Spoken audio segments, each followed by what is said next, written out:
Bueno, hola a todos, como ya me han presentado, simplemente decirles que es un gusto para mí estar hoy compartiendo este espacio y este tiempo con todos ustedes. Me voy a permitir el compartir pantalla para poder entrar de lleno en el tema que nos interesa. Bueno, entonces, ahora sí, creo que nos vemos bien. Hemos titulado a esta sesión Pornografía 2.0, efectos de una pandemia silenciosa y silenciada. Iremos viendo poco a poco por qué le llamamos así y por qué le hemos llamado también efectos de una pandemia en estos tiempos tan especiales que estamos atravesando. Lo cierto es que este es un artículo que he escrito hace unos 7 años ya, 6, 7 años, y surge a partir de ¿qué? A partir de una realidad que nos estaba interpelando.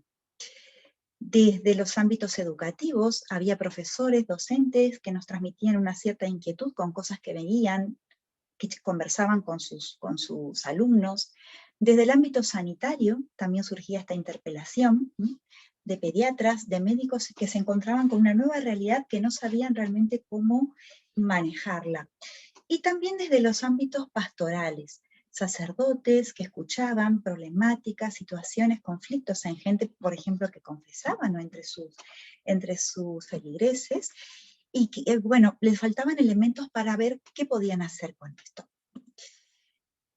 Entonces, nos hemos dado cuenta a partir de ese momento en el cual todavía no se hablaba mucho de esta situación,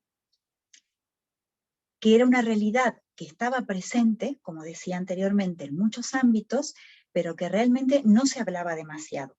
Debo decir que desde el 2014, 2015 hasta la fecha, es mucho más lo que está en la gente, mucho más lo que está en los medios, y ya hay un poco más de personas que se van animando, haciendo estudios, interpelando, cuestionándose, e intentar de dar respuestas y soluciones a este problema.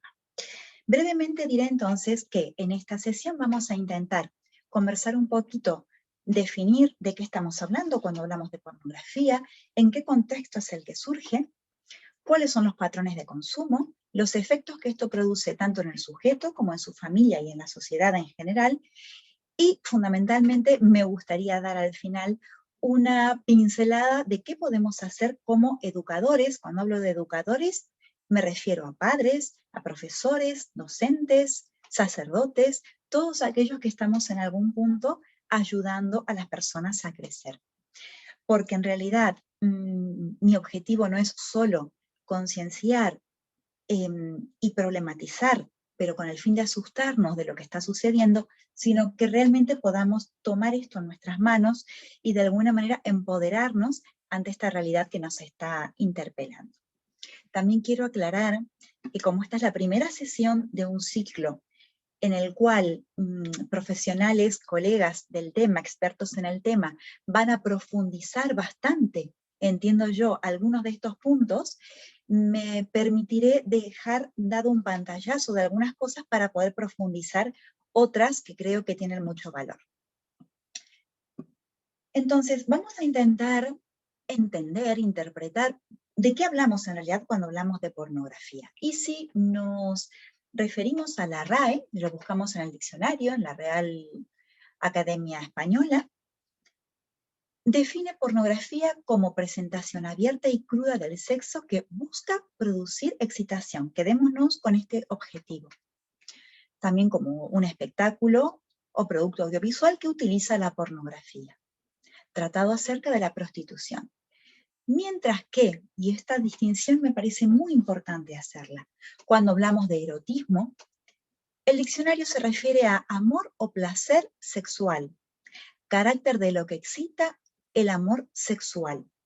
Lo primero que vemos en estas dos definiciones es que el objetivo es diferente. Fíjense que cuando hablamos de pornografía hablamos directamente de producir un efecto de excitación. Mientras que cuando hablamos de erotismo, está aquí la palabra amor. Aquí ya nos va dando una pequeña diferencia. En la palabra pornografía, nos referimos a una sola persona, a un objeto, a una línea muy directa de efecto y lo que produce, ¿no? Perdón, producto y el efecto que produce. Mientras que cuando hablamos de amor o de amor sexual, ya estamos de alguna manera hablando de una relación de dos personas, ¿no? En la pornografía vamos a ver que hay una exaltación de la dimensión física, mientras que en el erotismo estamos también hablando aquí de algo que refiere al placer y a la sensualidad fruto de ese amor. Vamos a ver otra definición que me parece muy interesante. Esta es del profesor Jaime Nubiola, filósofo, en la cual él nos expresa que las obras pornográficas son aquellas que se hacen, se comercializan y consumen como excitantes sexuales. Volvemos otra vez a la palabra excitación, objeto, diseñados para producir o favorecer la excitación sexual de la audiencia. En esto quisiera también hacer una breve explicación a nivel histórico, ¿no? Tanto la palabra pornografía como la palabra obscenidad tienen raíces etimológicas comunes, del griego y del latín. Cuando en el teatro griego, por ejemplo, había alguna escena sobre las tablas del teatro, todo aquello que se consideraba obsceno, o sea, fuera de escena, detrás de escena, era aquello que no se podía mostrar por la sensibilidad que podía producir en el espectador. Y en este caso tenían que ver tanto las escenas sexuales, por ejemplo, como aquellas que tenían que ver con muerte o una exagerada violencia. Entonces, todo aquello que era obsceno, detrás de escena, era aquello que no se podía ver, no se podía mostrar. Y si indagamos en la raíz de estas dos palabras, de obscenidad y de pornografía, vemos que tienen raíces en común. Esto es algo muy, muy curioso y muy interesante. A mí me gusta mucho también la definición del profesor Peter Kleponis, a quien tendremos el gusto de escuchar en otra sesión, en la que refiere a que pornografía es cualquier imagen que conduce a la persona a usar, volvemos aquí al objeto, a otra persona para su propio placer sexual. Está vacía de amor, de intimidad o de relación y de responsabilidad. Agrega luego, y ya lo veremos más adelante, cómo esto puede ser altamente adictivo. ¿Por qué me parecía interesante hacer esta distinción entre lo pornográfico y lo erótico? Porque luego vamos a ver cómo desde la doctrina social de la Iglesia, desde Juan Pablo II también, y todo lo que luego conduce la teología del cuerpo, el Papa retoma y revaloriza la palabra erótico como el eros, aquello que realmente es nuestra fuente de amor y aquello hacia lo cual estamos orientados y que da sentido a nuestra existencia. Por eso quería hacer esta distinción, porque hoy por hoy en la sociedad suele estar bastante confundida. Pero bueno, vamos a avanzar un poquito. ¿Cómo surge esta historia de la pornografía y cómo se instala en nuestra sociedad? Entonces podemos analizar cómo en las últimas décadas del siglo XX, en Estados Unidos, a partir de la constitución que ellos tienen, existe una exaltación de la libertad individual. Al mismo tiempo, hay un boom de las nuevas tecnologías. Esto que permite que aquellas barreras físicas del aquí y el ahora que hasta ese momento existían, dejan de existir. Esa exaltación de la libertad individual va respaldada de una doctrina constitucional que la protege. Al ensamblarse estas dos realidades, las nuevas tecnologías con esa exaltación de la libertad, es lo que permite la producción y difusión de todo tipo de pornografía, lo cual no llegaron a darse cuenta a dimensionar el coste social que podía llegar a tener luego esto más adelante. De esta manera vemos entonces, y es lo que vamos a intentar analizar, cómo la pornografía, las consecuencias que tiene en nuestros estilos de vida, tanto en el sujeto que la consume a nivel cerebral y a nivel mental, emocional, en el entorno, en las interrelaciones, en la sociedad en su conjunto, y especialmente voy a hacer un pequeño hincapié en cómo está afectando a nuestros niños y a nuestros jóvenes. ¿Qué pasa con esta realidad? Numerosos estudios coinciden en que hay 4 factores que potencian este consumo compulsivo, lo que ha permitido el crecimiento exponencial de la pornografía online, del consumo. Estos autores hablan, estos investigadores, del motor de las 4A. Accesibilidad. ¿Esto qué significa? Que es muy fácil acceder a contenidos pornográficos. Hay un gran nivel de masificación, se puede hacer de cualquier sitio, desde cualquier dispositivo, estando en cualquier lugar. El anonimato es crucial, porque hoy se puede ser quien se quiera ser detrás de una pantalla. La asequibilidad tiene que ver con la gratuidad de acceso a estos contenidos, aunque bien después van siendo de costo, pero al principio cualquiera puede acceder de manera gratuita. La aceptabilidad tiene que ver con una cierta licencia social, una aceptación por parte de la sociedad de que no pasa nada con esto. Esto existe y ya, es lo que hay. Ya veremos un poquito, analizaremos cada uno de estos factores. ¿Y por qué puse 4A más una A? Porque si bien no es un factor que potencie, sí es una característica de esta nueva realidad y tiene que ver con la agresividad. A la pornografía online se le llama el nuevo crack de las adicciones. ¿Y esto por qué? Debido a la agresividad con que arrebata la vida de las personas que consumen. Hay un camino desde lo light, podemos llamar, o desde lo suave, a la insensibilidad por el consumo de un material extremo y violento que es muy corto. Ese camino es muy corto. Por eso hablamos de una característica de agresividad en cuanto al arrebato de la libertad de estas personas consumidoras.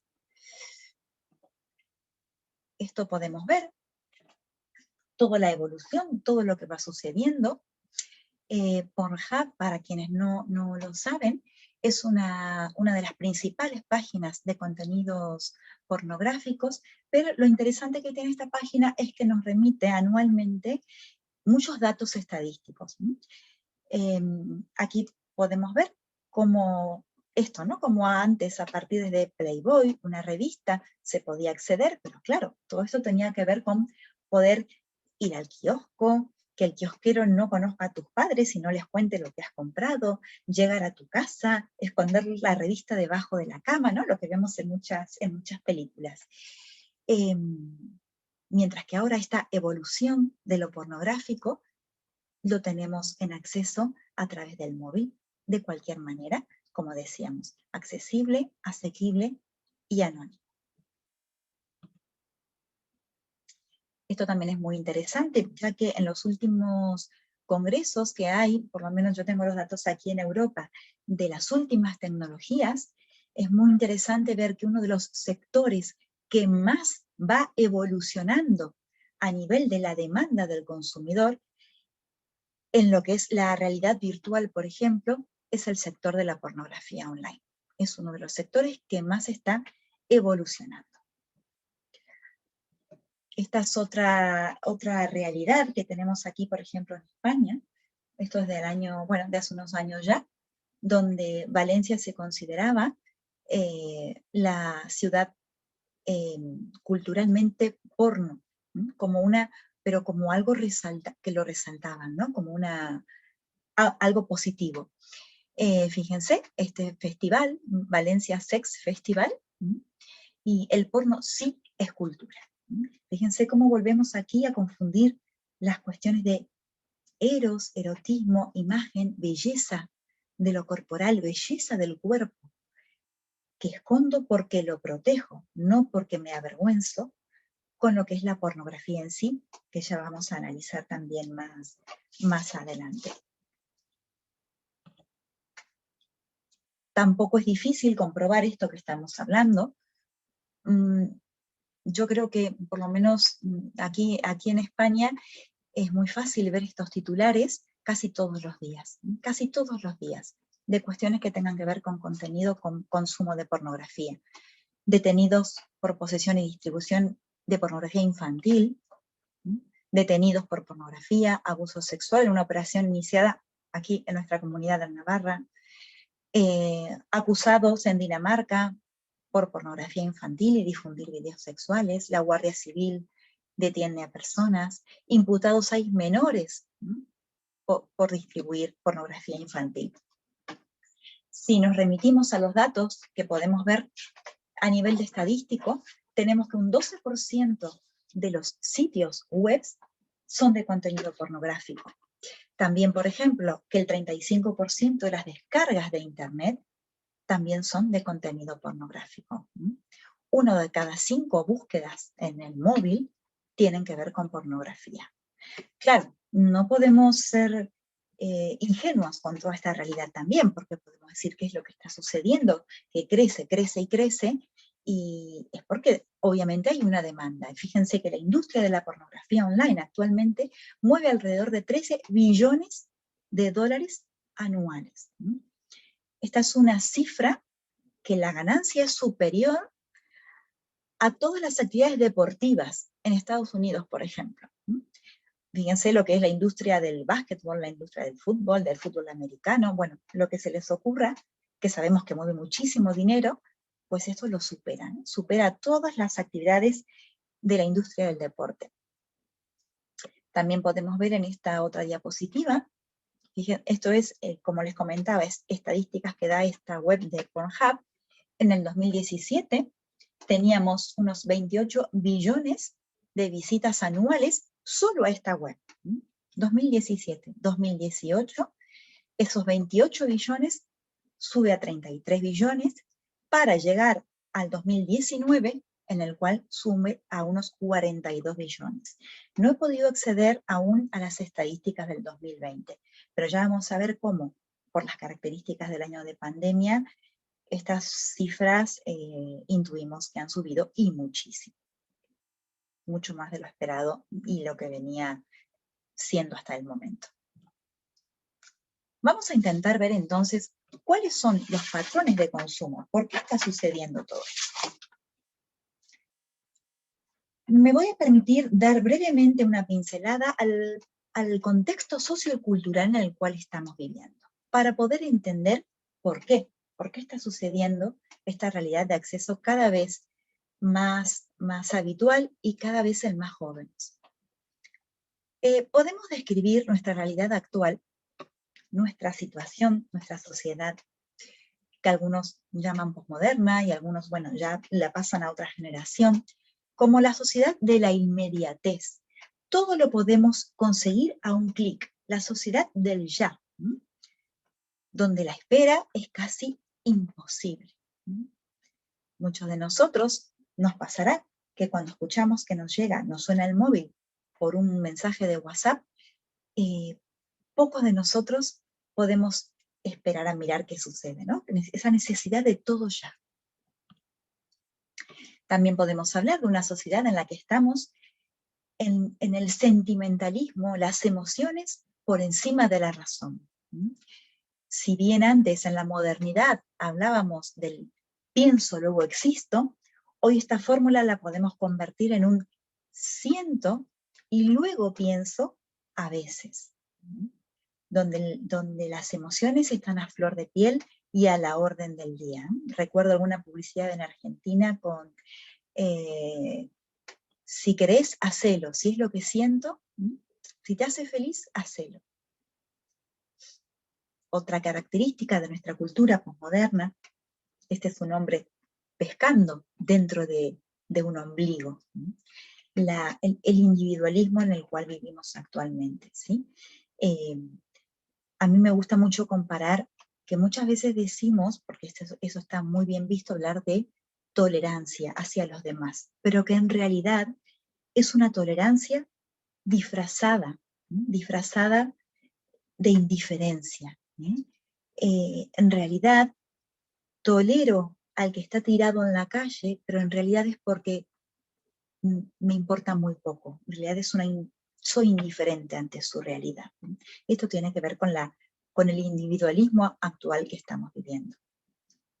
Otra característica es este lenguaje descafeinado, un lenguaje soso, un lenguaje muy ambiguo en el cual estamos inmersos actualmente. Yo digo, por ejemplo, que hoy todos son parejas. Mi esposo es mi pareja, mi novio es mi pareja, aquel con quien salgo es mi pareja, pero un par de calcetines también es una pareja de calcetines.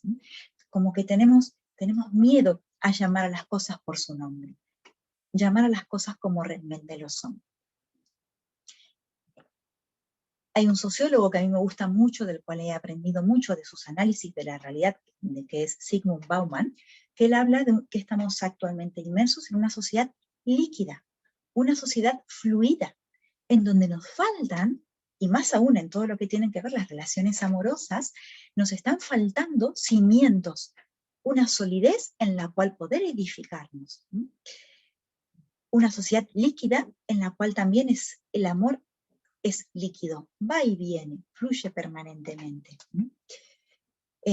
Bueno, vamos a ver cómo esto también repercute en todo lo que tiene que ver con esta educación afectivo-sexual de la cual vamos a hablar y vamos a hacer hincapié. Y por último, un rasgo muy, muy importante, es aquel que tiene que ver con la hipersexualización de la sociedad. Todo a nuestro alrededor está sexualizado. Fíjense que aquí he escogido una publicidad que tiene que ver con un ambientador del hogar, una ama de casa, evidentemente, donde también está esto sexualizado. Esto lo podemos ver en cualquier situación, al encender la televisión, en cualquier programa, en cualquier publicidad, en las marquesinas de los autobuses, cuando vamos a las paradas, en propagandas.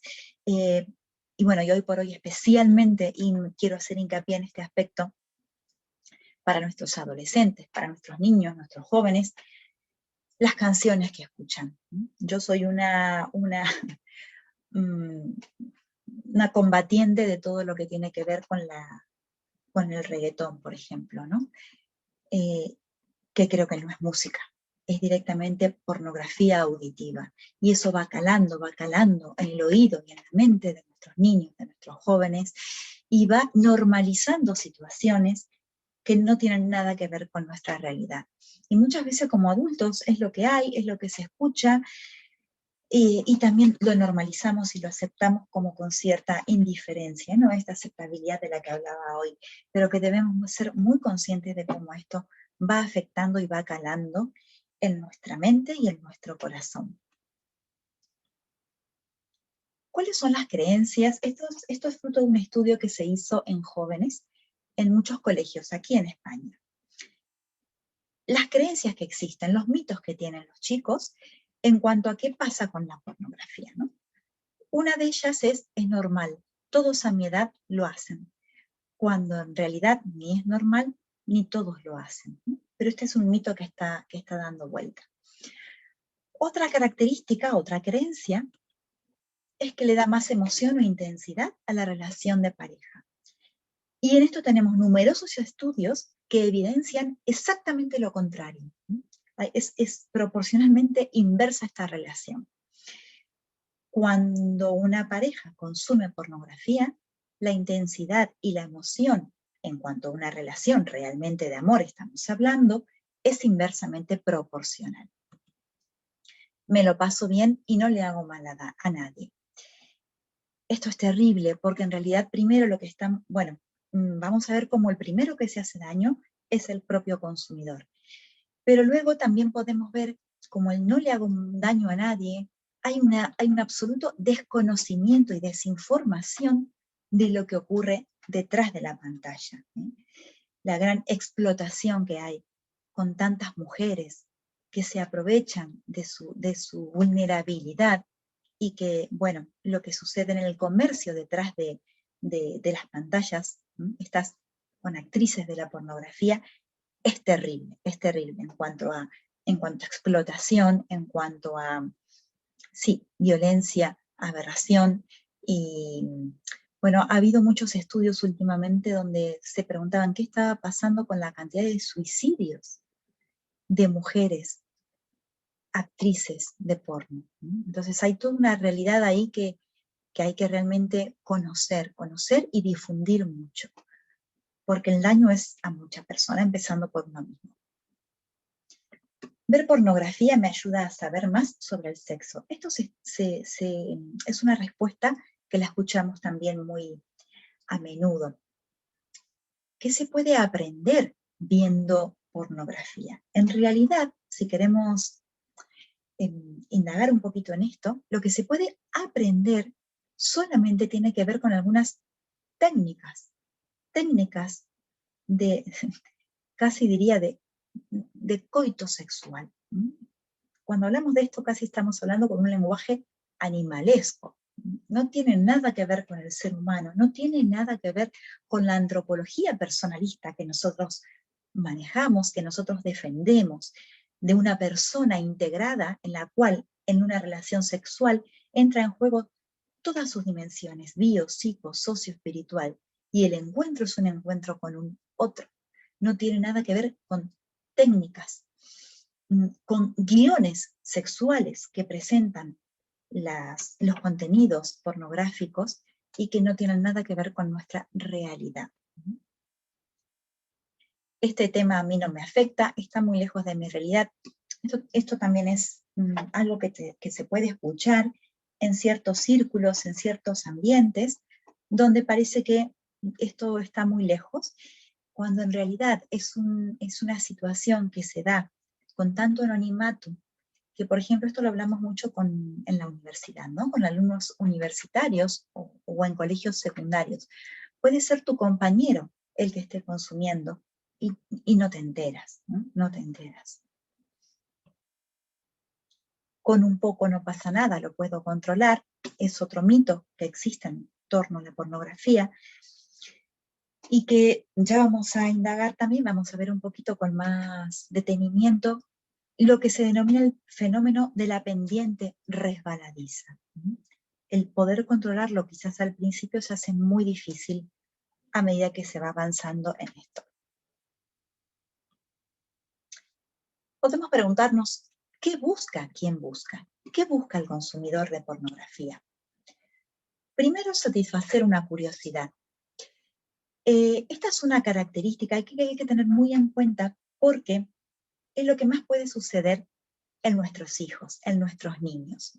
Sabemos que hay una cierta edad, en una preadolescencia, adolescencia, donde todo lo que tiene que ver con sexualidad nace de una sana curiosidad, que claro, ahí está nuestro deber como educadores después, el poder darle un cauce. También se puede buscar una cierta excitación placentera. Esto es lo que hablábamos hoy en cuanto al objeto de la pornografía. Es una situación, una excitación autorreferencial. Generalmente tiene que ver con el placer y la excitación hacia uno mismo, y que suele terminar en lo que hablamos con la masturbación propiamente dicha. También se puede buscar una cierta fuga de la realidad, una evasión a través de la fantasía. Una persona que está muy estresada con su situación laboral, con sus estudios o con su realidad familiar o de relaciones interpersonales, esto lo que hace es como fugarnos de esa realidad hacia una fantasía. También se puede buscar una cierta sedación, pero esto se transforma en un acto analgésico en solitario, acallar aquellas cosas que nos están agobiando o que nos están estresando en algún momento. Aquí simplemente, este es otro dato. Tenemos aquí, quise remarcar la situación de Argentina, en el cual podemos ver cuál es la edad de los consumidores, la edad de quienes visitan, y vemos que tenemos un 30% de consumidores entre 25 y 34 años, pero me parece también que es muy importante el 18% que tenemos, casi un 20%, en sujetos entre 18 y 24 años. Claro, como estos estudios se supone que los menores no pueden tener acceso, no tenemos el dato aquí de menores, pero sabemos que también es muy grande y que esto va increyendo. Quisiera aquí detenerme en explicar que existen diferentes grupos de consumidores. Esta es una realidad, un estudio que hace en la Universidad de Stanford este profesor, que es Sal Cooper, este investigador, y él habla de que existen grupos que son recreativos, ¿no? Simplemente aquellas personas, aquellos sujetos que consumen de manera muy poco habitual, esporádicamente, y que no suele haber influencia aquí de la masturbación. Puede ser con o sin masturbación. Un segundo grupo, que son aquellos compulsivos sexuales. ¿Qué significa esto? Personas en las cuales hay algún problemas sexuales previos y que ahora han transferido al uso online. Mientras que existe un tercer grupo que el Cooper denomina usuarios en riesgo, y que este es el grupo de sujetos que no hubiera tenido ningún tipo de problema con la sexualidad ni con la pornografía si no hubiera aparecido la posibilidad de consumirla a través de Internet. Y este grupo es el que más atención tenemos que prestar porque es el grupo de crecimiento explosivo, en el que están nuestros niños, nuestros adolescentes y nuestros jóvenes. ¿Cuáles son los posibles desencadenantes que pueden llevar a consumir pornografía? Podemos hablar de desencadenantes externos y también internos. Referimos a desencadenantes externos a aquellos que son directamente eróticos o pornográficos, ¿sí? Directamente o indirectos, por curiosidad, un anuncio, como decíamos hoy, una canción, un sitio, un cierto tema de conversación. Recuerden que hablábamos de una sociedad que está absolutamente hipersexualizada, entonces estos estímulos están a la orden del día. Y también tenemos lo que denominamos desencadenantes internos o gatillos.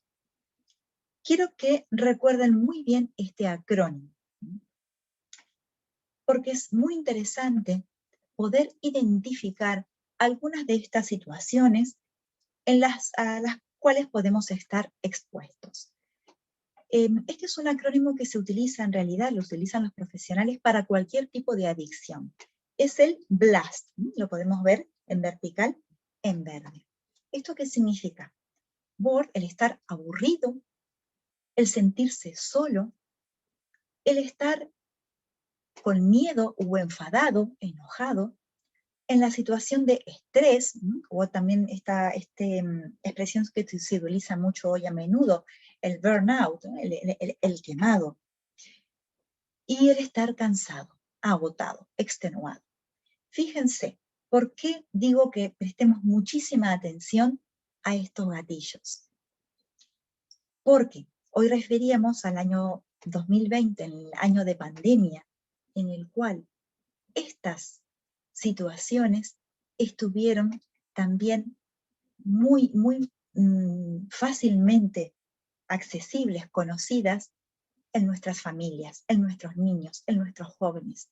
¿Quién no se ha sentido durante este año de cuarentena, de pandemia o de encierro alguna vez aburrido, solo, enfadado, asustado, cansado o estresado? Entonces, fíjense cómo conociendo estos desencadenantes, estas cosas que pueden estar sucediendo interiormente, ¿no?, en nuestra persona, podemos darnos cuenta cómo este crecimiento ha sido aún hoy, más que en otros años, exponencial. Claro, ¿qué sucede? Este fenómeno que hablábamos de la pendiente resbaladiza. Esta frase me parece muy representativa, que dice: lo único malo de ver algo de porno es que después uno puede querer seguir viendo porno y al final no querer ver nada sino porno. Eso es lo que tiene que ver con esta pendiente resbaladiza de la que hablábamos, que de una pequeña o simple o sencilla afición eventual es muy fácil caer en una adicción, porque aumenta la frecuencia y la cantidad de consumo, y esto lleva a un deterioro y a un aislamiento progresivo al sujeto de su entorno psicosocial. Entonces, vamos a ver qué efectos produce, como les decía hoy, en el sujeto, en las relaciones y en los demás, si bien mis colegas expertos en estos temas, en las siguientes sesiones van a profundizar mucho más, ¿no? Pero vamos a dar un pantallazo general para situarnos. La pornografía vamos a ver que afecta y daña de 3 maneras: nuestro cerebro, al sujeto, nuestro corazón o vida afectiva, y a la sociedad en sí o al mundo. Daña de 3 maneras. ¿Qué sucede a nivel de nuestro cerebro? Pues que diversos estudios y aportes de las neurociencias nos dicen que todas las adicciones implican un cambio neuroplástico cerebral. Y también este cambio lo genera la adicción a la pornografía. Cuando hablamos de cambios neuroplásticos, estamos hablando de todo el cableado cerebral que sucede en nuestro sistema nervioso. Esto a la vez produce una secreción de dopamina. ¿Esto qué significa? La sensación de placer y bienestar que ocasiona en nuestro cerebro la pornografía produce una excitación sexual. ¿Esto qué hace? La liberación de la dopamina, que activa los centros cerebrales del placer. Al activar estos centros cerebrales, la sensación de bienestar es cada vez mayor. ¿Pero qué sucede? Llegado a un cierto límite, lo que hace es necesitar y buscar cada vez más. Esto es lo que hace que la pornografía tenga un carácter potencialmente adictivo, como vemos aquí en la diapositiva. ¿Por qué? Porque las dosis que se buscan son cada vez mayores y las formas cada vez extremas, cada vez más extremas. Y esto es lo que hace casi imposible la moderación. La pornografía, como decíamos entonces, involucra los mismos patrones neurológicos que los de otras sustancias tóxicas.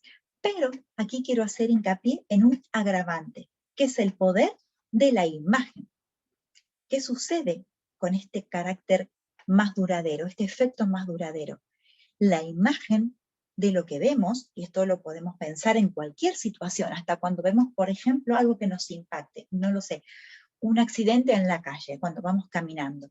Esa imagen persiste en nuestro cerebro, en nuestra mente, aún en ausencia de ese objeto. Nos vamos a casa, ya no vemos directamente ese accidente, pero la imagen persiste. Y esto es lo que hace que estos efectos sean aún más duraderos que con otras sustancias tóxicas con las cuales tenemos que fumar, tenemos que inyectarnos, tiene que estar la sustancia presente para que dure ese efecto de adicción. Entonces, esto lo podemos pensar en series, en pesadillas. Piensen esto más aún incrementado en nuestros niños. Simplemente aquí quería explicar también por qué está el carácter adictivo. ¿Sí? Vemos cómo están estas sustancias químicas que generan dependencia y luego este rewiring, ¿no? el recableado que ocurre a nivel cerebral. Hablamos a nivel neurológico, cerebral, pero esto va haciendo efecto a nivel de nuestros pensamientos, de nuestras emociones y de nuestra mente. Entonces, una de las principales conclusiones a las que llegamos es que a nivel mental, a nivel emocional, lo que hace la pornografía online es falsificar lo que es el verdadero amor. En el sujeto lo que hay es una comparación permanente entre lo virtual y entre lo real. Esto está muy lejos de nuestra realidad. Entonces lo que hace es vivir en una constante fantasía. Como dice aquí este cartel, el porno mata el amor, mata el amor. Con todo lo dicho, podemos ver cómo repercute especialmente en nuestros niños y adolescentes. ¿Qué sucede? El cerebro, la mente de nuestros niños tienen un grado especial de vulnerabilidad. ¿Y esto por qué? Por la fragilidad de su estructura psíquica y por la dificultad que ellos tienen para diferenciar la fantasía y la realidad. Esto en los niños no es un problema. Cuando les contamos, por ejemplo, algún cuento, alguna historia, es muy fácil que ellos, al querer recrear esta historia, distorsionen eso que ha sido fantasía con su realidad, ¿no? Pueden contarla con elementos de su propio contexto, de su propia vida real. Entonces, a lo cual numerosos estudios también llegan a que cuanto más baja es la edad de exposición y más extremo el material, mayor será la intensidad de sus efectos.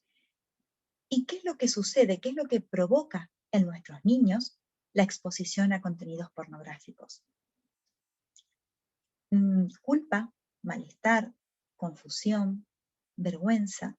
Recuerdo, por ejemplo, este es un relato también de una docente, en la cual percibía cambios de conducta en una niña de 9, 10 años, si mal no recuerdo.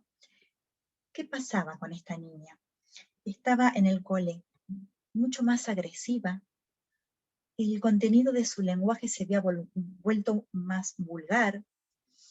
En el juego que tenía con sus compañeros, buscaba también un mayor acercamiento físico, un cierto toqueteo. Bueno, ¿qué pasaba? Cuando indagan, entrevistas con padres, ¿qué podía estar pasando? Una de las cosas que estos padres relatan es que la niña pasaba mucho tiempo sola en casa con hermanos mayores y que estos hermanos eran consumidores de pornografía y esta niña había tenido acceso a esos contenidos. Claro, esta niña no podía contar lo que le pasaba, no podía contar lo que ella estaba viviendo, porque justamente le generaba esta vergüenza, esta confusión y una cierta culpa o malestar que no había encontrado la manera de canalizar más que en estos cambios de conducta que se evidenciaban en el colegio. Por eso insisto mucho en la necesidad de formación de los educadores, porque muchas veces pueden ser los primeros que puedan percibir estos síntomas y puedan darse cuenta de que algo está pasando ahí.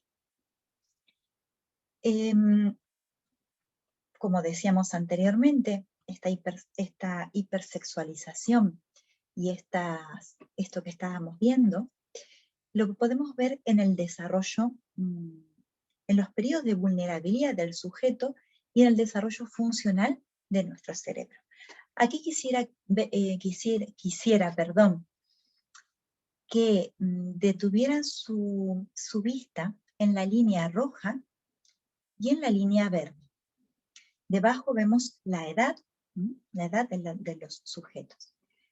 Vemos cómo la línea roja significa todo lo que tiene que ver con nuestro sistema límbico, con las emociones y el sistema de recompensa.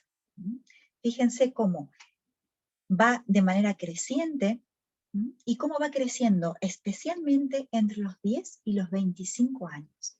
Todas las emociones, todo el desarrollo de nuestro sistema límbico.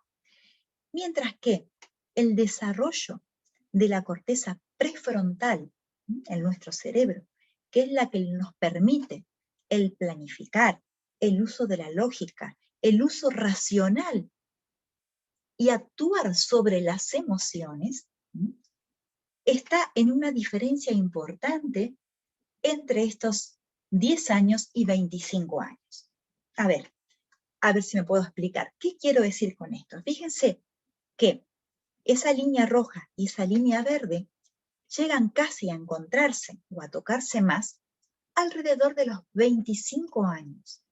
Esto significa que esta es la edad a nivel cerebral de nuestro desarrollo psicológico. Los 25 años es la edad en la que el sujeto puede hacer un uso racional y moderar las emociones a las cuales está permanentemente expuesto. Entonces, entre los 10 y los 25 años es muy difícil regular esas emociones, es muy difícil poner un tope a esas emociones y hacer un uso racional.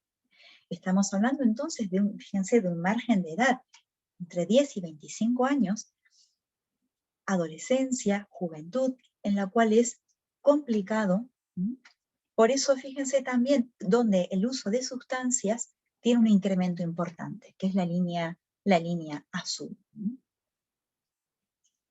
La hipersexualización de la que hablábamos actualmente de la sociedad. Como a veces somos los mismos adultos los que llevamos a nuestros niños y a nuestros jóvenes a esta sobreexposición.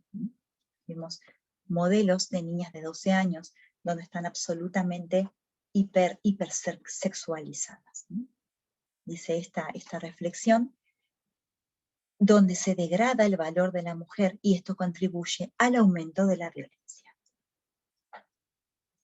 ¿Cuáles son las ideas distorsionadas sobre la sexualidad humana que nos permite la pornografía online? Que el sexo y el afecto son realidades independientes, se pueden separar perfectamente, que los hombres pueden disponer de la mujer que quieren y cuando lo desean, que las mujeres están dispuestas a tener sexo en todo momento, los seres humanos de esta manera se convierten en cuerpos objeto, y que el sexo con violencia es algo normal. Este es un fenómeno creciente en todas nuestras sociedades. Hay muchos estudios sobre esto. El fenómeno que le llaman de erotización de la violencia. ¿Qué sucede en las mujeres? No se ve aquí, pero dice percepciones en la mujer. Hay mucha presión para realizar sexting, ¿no? Esto es producir los propios vídeos pornográficos, ¿no? O ver la violencia como el uso normal en las relaciones. El aumento de la inseguridad, esto se ve mucho en consultas, en psicología, en psiquiatría, el descenso de la autoestima, dificultades en su imagen corporal, trastornos en la alimentación. ¿Por qué? Por querer asemejarse a lo que ven. Claro, si el hombre prefiere eso que ve en la pantalla, pues yo tengo que asemejarme, ser semejante e intentar reproducir eso que ellos ven. Y es una virtualidad tan lejana a nuestra realidad que hay un fracaso en ese querer asemejarse a lo que ven. Y lo que decíamos, se va normalizando la idea de que la violencia es sexy y que hay que recurrir a ella para resultar más atractiva. Muchas han perdido en estas relaciones la ilusión del misterio y el encanto de la seducción. Vemos ahora qué sucede, especialmente en los varones. Son más propensos a pensar que las mujeres disfrutan de esa violencia sexual. Hay una mayor probabilidad de ver a la mujer, decíamos, como un objeto sexual. Comienzan a sentirse atraídos por imágenes de mujeres ficticias y virtuales, en lugar de por seres humanos reales. Suelen tener mucha dificultad para establecer vínculos y relaciones saludables y duraderas, porque claro, si solo ven objetos que siempre están preparados para darles placer, esa no es la realidad. Y acaban siendo incapaces de ser dueños de su propia sexualidad. Recuerdo también aquí un caso de un alumno universitario que recurre a terapia porque, bueno, y entre algunas de las cosas, él recurre especialmente por temas de ansiedad. Fíjense qué curioso, ¿no? Pero una de las cosas que relata es que él veía a sus compañeras, con las cuales estudiaba, y a lo mejor les preguntaba algo en relación a un contenido de una asignatura, pero en su imagen, enseguida, con la compañera de frente, no podía ver a una compañera de estudio, veía un cuerpo, veía las imágenes que él tenía en su mente. No veía a alguien con un nombre, dándole una respuesta, sino un cuerpo. Y no podía ir más allá, ni siquiera podía ser capaz de escuchar y procesar lo que esa persona le estaba diciendo. Esto es muy importante porque sabemos que los hombres son particularmente susceptibles a la imagen. Hay un cierto magnetismo visual y esto está agresivamente explotado por toda la industria de la pornografía. Entonces, ¿qué sucede? Quiero hacer una pequeña reflexión al respecto. Aquí en España últimamente nos hemos encontrado, y creo que en muchos países, con casos de violencias grupales, de violencia grupal, de violaciones, ¿no? Aquí le llamamos las manadas, por esto de los toros, pero donde son grupos que recurren a la violencia y a la violación una vez que agreden a mujeres. Y es interesante porque luego en la indagación con estas personas, en los juicios, se ve, ellos mismos relatan que eran activos consumidores de pornografía. Y que en realidad, esto es lo interesante, ellos no sabían que no eran conscientes de que estaban cometiendo un delito. ¿Por qué? Por el grado de normalización de la violencia en las relaciones sexuales. Entonces yo digo, nos estamos quejando de aquello que producimos. Es como una sociedad que se queja de que tiene personas con sobrepeso, personas obesas, y las estamos alimentando permanentemente con comida chatarra o comida basura, ¿no? Entonces, creo que a nivel de sexualidad, de afectividad y sexualidad, nos estamos quejando de una sociedad donde cada vez hay más jóvenes expuestos a esta violencia sexual, pero nos tenemos que preguntar con qué los estamos alimentando, qué les estamos ofreciendo. ¿Mm?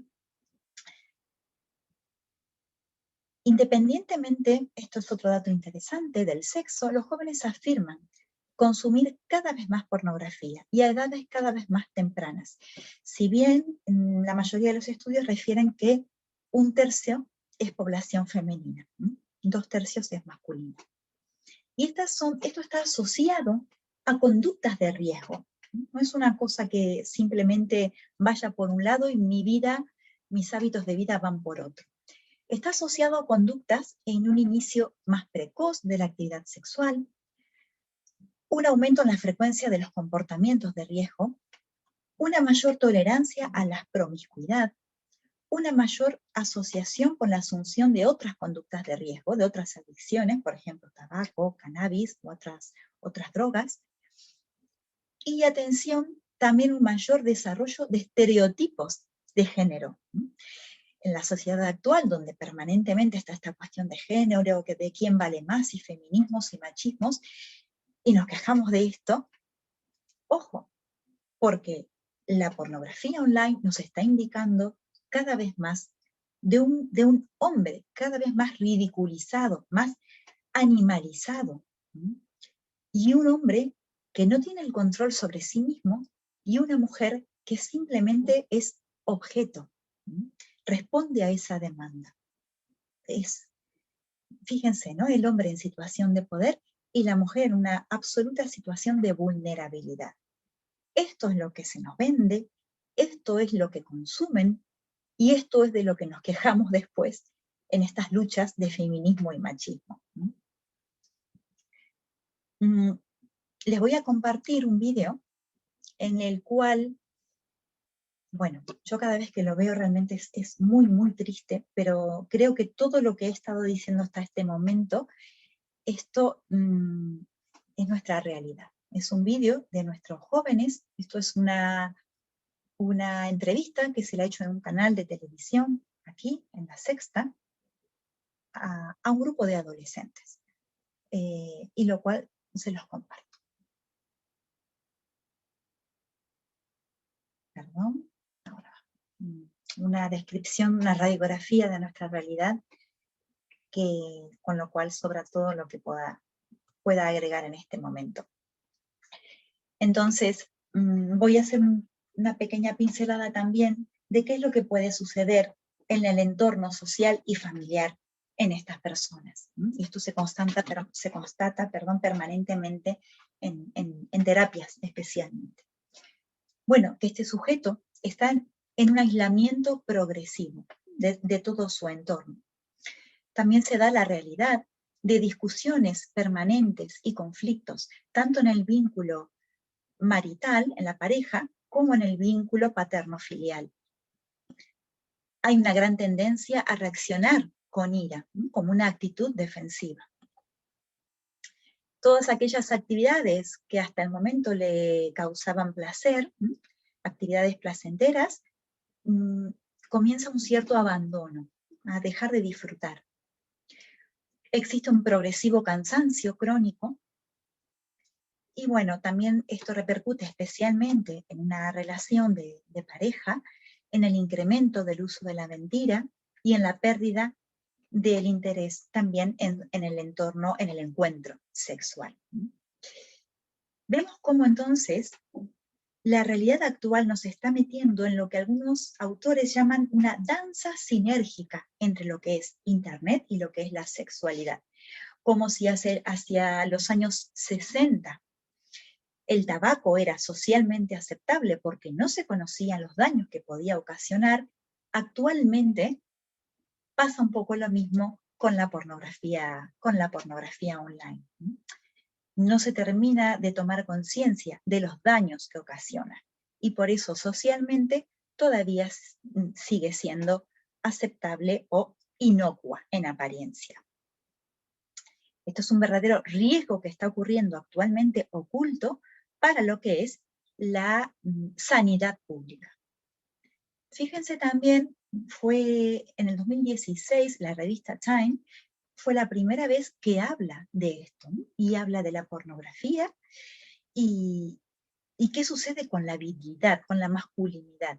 Y nos dice que es la primera generación de hombres que está creciendo con un acceso ilimitado a la pornografía.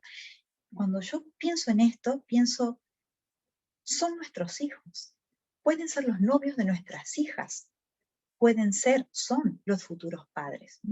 Todavía no se sabe qué es lo que va a suceder con esto. En Estados Unidos es interesante saber que existen verdaderas clínicas de desintoxicación, así como de otras adicciones, de desintoxicación al consumo de la pornografía.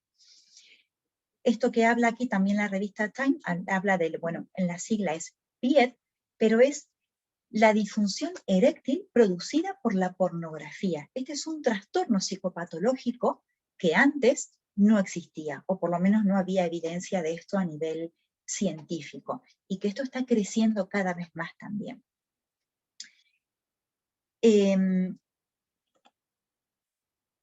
¿Qué hacemos con esto? ¿Qué podemos hacer? Porque lo que hablaba al inicio de la sesión, si bien podemos asustarnos con esta realidad, también podemos hacer uso de los recursos para dar una respuesta, para posicionarnos y para poder ayudar a nuestras generaciones a crecer de manera saludable. Esta es una diapositiva que quise poner porque digo, ¿qué pasa a nivel social con la prevención? ¿Se está haciendo algo a nivel de medios de comunicación, a nivel de gobierno? Fíjense, estas son publicidades del gobierno de España, en donde claramente los efectos, por ejemplo, del fumar, del alcohol, de las drogas, de todo lo que puede suceder a nivel de adicciones, estas adicciones, hay campañas muy fuertemente creadas para concienciar a la sociedad de lo que sucede y de prevenirlo. Pero yo, al menos aquí en España, creo que en Argentina tampoco, nunca he visto ninguna campaña de prevención en esta línea. Sí voy a rescatar que en Estados Unidos hay muchos movimientos que están luchando contra el consumo de la pornografía. Pero claro, esto tiene que ver también con lo que comentábamos al principio. Sociedades altamente tecnificadas, como son en este caso Estados Unidos, Canadá, Reino Unido, Australia, ya están como dándole una vuelta porque están viendo claramente los efectos. Es lo que comentaba hoy, que realmente lo ven como un problema de salud pública. Hay estados, miren, la primera diapositiva del cartel, fíjense, esto es en Australia, donde al entrar a una determinada ciudad habla de un área protegida, no bebidas y no pornografía. Y esto está, como pueden ver, en la carretera. El estado de Utah también es un caso muy particular y muy interesante. En Estados Unidos, en el año 2016, fue el primer estado en el cual, sabemos que el estado de Utah es especialmente religiosamente mormón, pero en el 2016 empezaron a llevar como propuesta de ley, y lo hicieron efectivo, la prohibición de la pornografía en ese estado. Y lo interesante es que no dieron ningún tipo de fundamentos, ni morales ni religiosos, sino del daño que estaba ocasionando a nivel social y a nivel de salud psicosocial en la gente, en los consumidores. Entonces, el estado de Utah en el 2016 prohíbe la pornografía. Y fíjense que este es un recorte que encontré hace muy poquito, esto es de marzo de este año, 2021, en el cual en el estado de Utah también se prohíbe la pornografía en teléfonos celulares.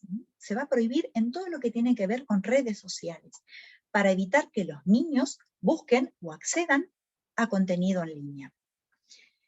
Pero digo, ¿a dónde tenemos que llegar? ¿Qué tiene que suceder?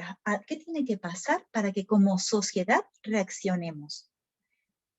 Tantas cosas que miramos hacia estas otras sociedades tan tecnificadas y tomamos a veces como ejemplo o como contraejemplo, no podemos ver también, no podemos aprender que tenemos que hacer campañas de prevención desde ya para no llegar a tener que poner clínicas de desintoxicación como les está sucediendo a ellos.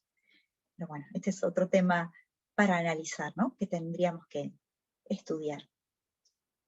Entonces, lo que vemos hoy en nuestra sociedad, en nuestros niños, en nuestra cultura, es que la pornografía se está convirtiendo en un verdadero agente socializador y educador de la sexualidad en muchos de nuestros jóvenes. ¿Qué podemos hacer para esto? Pues prevenir con eficacia. ¿Y qué significa el prevenir con eficacia? Poder ofrecerles una formación afectivo-sexual que le permita tomar decisiones saludables y fundadas frente al exceso de información indiscriminada. ¿Qué es lo primero que podemos hacer como educadores? Pues lo primero es el desarrollo de lo que llamamos factores protectores dentro de la familia. ¿Esto qué significa? Actuar con cariño y con firmeza. Cuando hablo de cariño y firmeza, me refiero a una relación cálida en el tono, expresar el amor con frecuencia, pero a la vez firme en la disciplina. Alabar lo bueno y corregir lo que es malo o poco saludable para ellos. Ser capaces, como educadores, de supervisar lo que ven, lo que oyen y lo que leen. A mí me gusta mucho utilizar la imagen de ser padres drones. ¿Esto qué significa? Estar a una cierta distancia de la realidad de ellos, de esto de lo que ven, de lo que oyen, de lo que leen, de sus amigos, de su entorno, del colegio, a una cierta distancia, respetando a la vez la intimidad. Cerca, pero no tanto. Pero estar. La pedagogía de la presencia, que me gusta mucho también utilizar ese término. Ser padres preguntables. ¿Esto qué quiero decir con esto? Ser padres que tengamos siempre abiertos los canales de comunicación con nuestros hijos o con nuestros alumnos. Que vean en nosotros personas capaces y dispuestas a no asustarnos con lo que nos puedan preguntar, con lo que nos puedan plantear. Esto nos lleva a ser padres sensatamente imperfectos. Me gusta mucho esta frase porque a veces queremos ser tan perfectos que esto, ¿no? Lo perfecto es enemigo de lo bueno. Y ser conscientes de que no vamos a ser perfectos, sino sensatamente imperfectos, es lo que nos pone en el sitio de ser padres idóneos. Idóneos significa tener una coherencia de vida. Yo le digo a mi hijo que no esté permanentemente con el móvil o que no lleve el móvil a la mesa, pues yo soy el primero que no debo hacerlo. Esto es muy sencillo de comprender. Y ser padres idóneos también significa desarrollar en nosotros habilidades para responder al contexto cultural que nos está interpelando. Esto nos invita a estar permanentemente formándonos. Ser capaces de crear una red de familias empoderadas. Que las familias, los amigos de nuestros hijos, podamos tener cierto ciertos códigos en nuestros lenguajes, ciertos principios éticos, valores que coincidan para poder realmente dar una red de sostén a nuestros hijos. Eso en cuanto a lo que son factores protectores. Luego hay recomendaciones y orientaciones que tienen que ver directamente con el uso del ordenador. ¿Esto qué significa? Especialmente que los ordenadores o los dispositivos móviles tengan un filtro de control parental en el cual no puedan tener acceso a este tipo de contenidos. Lo más recomendable es que si tenemos un ordenador o si los chicos tienen un acceso al ordenador, ese ordenador esté en un lugar público, no en su cuarto, no en su habitación. Y con respecto al desarrollo de hábitos de vida saludables, bueno, esto es algo bueno como factor protector para cualquier tipo de adicción. ¿Esto qué significa? Hábitos saludables. Pues orden especialmente en horarios, en las cosas, en horarios de levantarse, de acostarse, una alimentación sana, saludable, la posibilidad de rodearse de buenos amigos, la posibilidad de tener buenas actividades de voluntariado, de darse a otros, distintas actividades pastorales, de ONG, pero esto de poder salirse de uno mismo. Hábitos saludables tiene que ver, bueno, decíamos orden, alimentación, horarios, y por supuesto la capacidad de poder complementar todas aquellas actividades intelectuales con actividades también de uso de tiempo libre, deportivas, de contacto con la naturaleza. Y el último punto que quiero aquí insistir es en la formación de estos agentes, como decíamos antes, educadores de sanidad en los colegios y también pastorales. Creo que esto es uno de lo que mejor podemos ofrecerle a nuestros hijos. Y para terminar, quería concluir con algo que se escucha mucho y que es el mito de la silla vacía. ¿Qué quiero decir con esto? Que el lugar que no ocupemos nosotros no quedará vacío, sino lo ocuparán otros.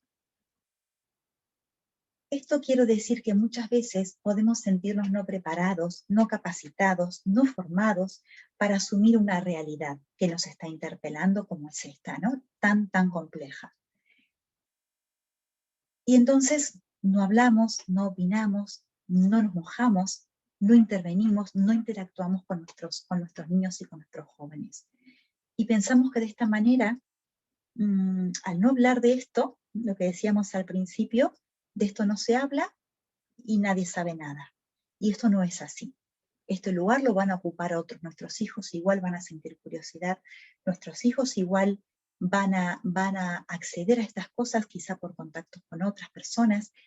Y ese ocupar otros, seguramente no van a ser esas personas o estos sujetos los cuales nosotros elegiríamos para educar a nuestros hijos, ¿no? Entonces, no podemos permanecer ajenos, no podemos permanecer ingenuos, sino que debemos formarnos para poder actuar y dar respuestas cada vez más acertadas y cada vez más adecuadas, idóneas, a lo que nuestra generación de niños, adolescentes y jóvenes está necesitando.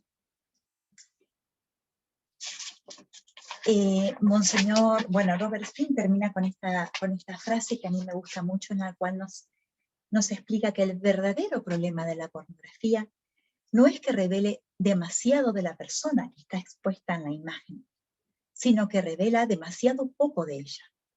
La persona en la imagen es reducida a sus órganos y a sus facultades sexuales, y de esa manera se despersonaliza. Para terminar, ahora sí, voy a intentar compartirles este pequeño vídeo, que es el resumen de todo lo que hemos hablado. Y con esto ya me despido y les agradezco muchísimo vuestra atención. Espero haberles generado inquietud, pero a la vez fortalezas para poder hacer frente a esta compleja realidad, y quedo a vuestra disposición, ya lo saben, para preguntas y comentarios. Paso ahora el vídeo entonces y con esto me despido. Muchas gracias.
Pues eso es todo entonces, y como decía, me despido de todos. Muchas gracias por vuestra atención.